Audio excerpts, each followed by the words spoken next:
Me and Pippa, as you will have seen in some of the clips, we just did some friendship bracelet making for the Eras tour. I think we probably spent about 4 to 5 hours making bracelets, and honestly I think we only made about 20 bracelets. That's like 10 each. It just got to the point, like I think we started at 5 and we finished at like 9:30, 10. We probably had about 30 minutes in the middle where we had frozen pizzas and waffle fries, and then we were just straight back to it. Even the Alexa got annoyed at us and she turned off Taylor Swift and started playing other songs because she's like, girls, you've been on it for too long, you need to stop. Also, like, Pippa just lost her mind when I think like 3 bracelets broke, and there is nothing more just devastating than that.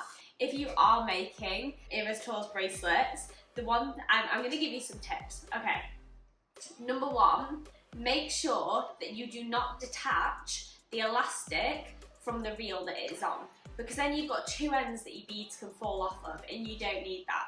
Number 2, when you are spacing out your beads, do them all in a line and do them all like at one time, so you know that that is the length that you're going to need for your specific wrist. Number 3, when you are organising your beads, put them into alphabetical order, because otherwise you're going to be fishing through trying to find the letters that you want, and when it comes to the end you're going to think, oh, I'll be able to make this word. No, because you've not got any I's left, you've not got any E's left.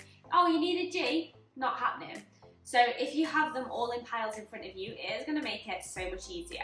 Are we on number 4? Number 4, get the Eras colours up on like your laptop, on your phone, in front of you, because then if you're doing a specific word and you are trying to colour code it to that era, this helps so much. Like when I was doing like Evermore or Folklore, I was really unsure what those colours were, so having that up in front of me made it so much easier. Number 5, there are 1,000,001 different Pinterest tips on lyrics that you can put in friendship bracelets. They're on Pinterest, they're on TikTok, there's so many different things. So I saved one in advance and I'll add some screenshots up here somewhere, and it's basically got every single era, the name of the song, and then different lyrics that you can put into friendship bracelets that are really easy.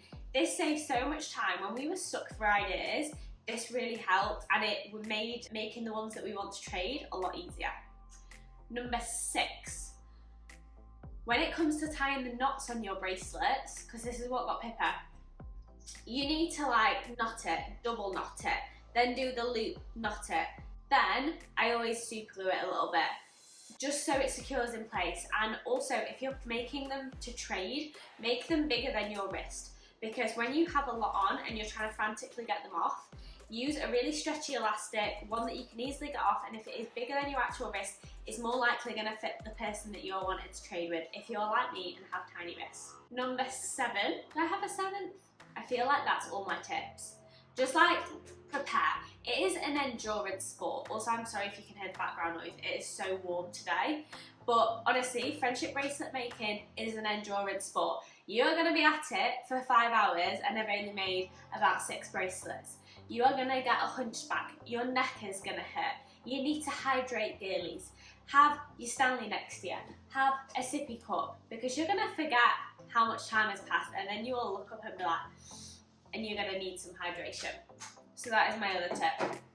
But other than that, it was a great time. So if you've liked this video and want to see more like it, please give it a thumbs up and hit that subscribe button down below, and I'll catch you at the next one. Thanks guys, bye!